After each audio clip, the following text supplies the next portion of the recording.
Hello and thank you very much for watching. For today's video we're going to head off a bit further than usual. We're going to head off to the Elan Valley in Wales to look at some pretty impressive Victorian engineering. Now fortunately I've already filmed it, so we haven't got to wait 2.5 hours to get there. We can actually go straight there now. Work began here in 1893 to construct a set of dams to supply drinking water to Birmingham. The water from here runs down a pipeline or aqueduct 73 miles to Frankley in Birmingham. It actually does so entirely by gravity. There are no pumps required whatsoever.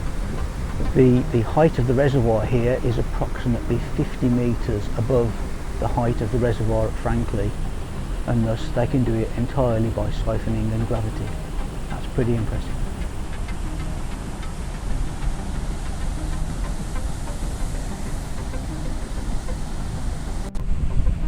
The first dam I'm looking at is Pen y Garreg, which was built in 1903. It's over 120 feet tall, and in addition to supplying drinking water, it also provides some hydroelectric power too. Now normally when I've been here, the water has actually been cascading over the top, which is a perfectly normal function of the dam. In fact, the tower in the middle of the dam is cut off by when that happens, and in order to access it there's a tunnel that runs through the dam. Welsh Water actually run tours through there, so you can actually go through all the way through the tunnel up to the centre tower. Unfortunately that wasn't available to me today.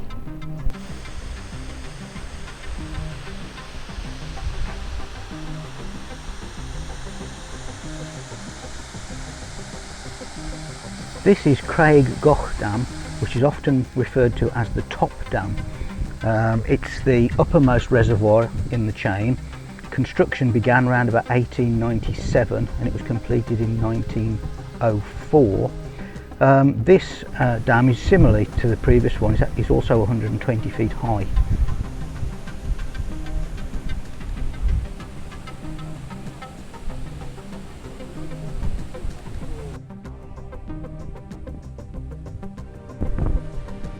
Spectacular views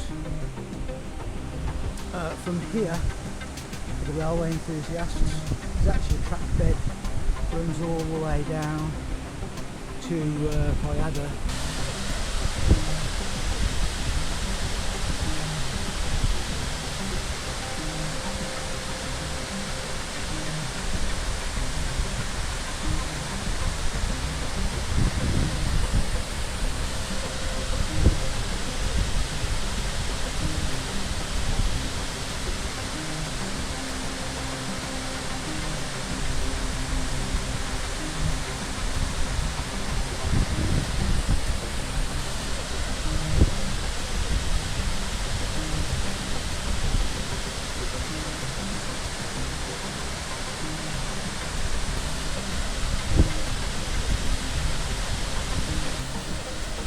There are several other dams here as well in the scheme, most of which, or many of which, we're not actually going to see today.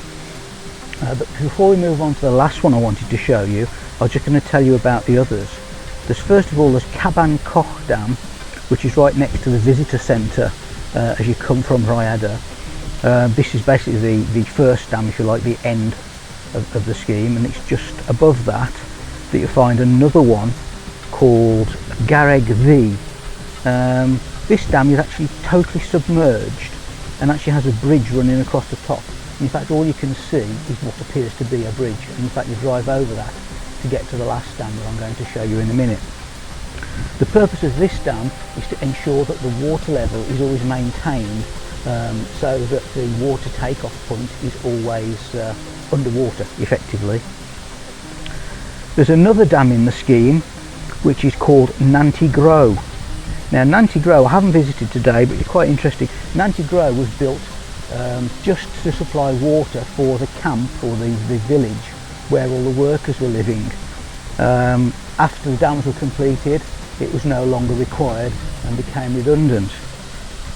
But in the 1940s Barnes Wallis actually used this dam to test his theory that an explosive charge set in the right position would cause a pressure wave sufficient to destroy a dam.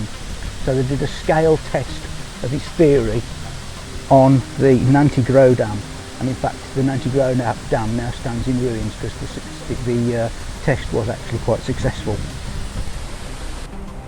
When they built the Elan Valley scheme, you had the three main reservoirs down here, but they also planned to build further reservoirs in the next valley, in the Elan Valley, to supply additional demand.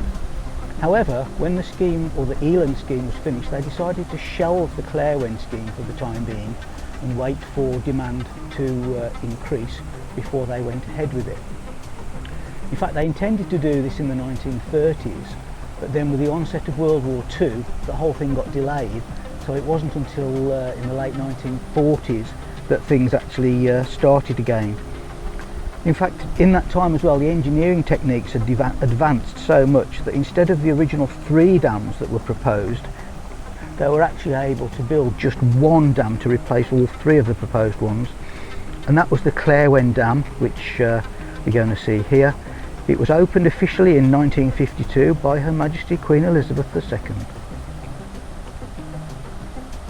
The Elan Dam is actually twice the size of the other dams in the scheme, and although it's actually concrete construction, they decided to face it in stone so that it matched the appearance of the other dams. It took about 6 years to complete it.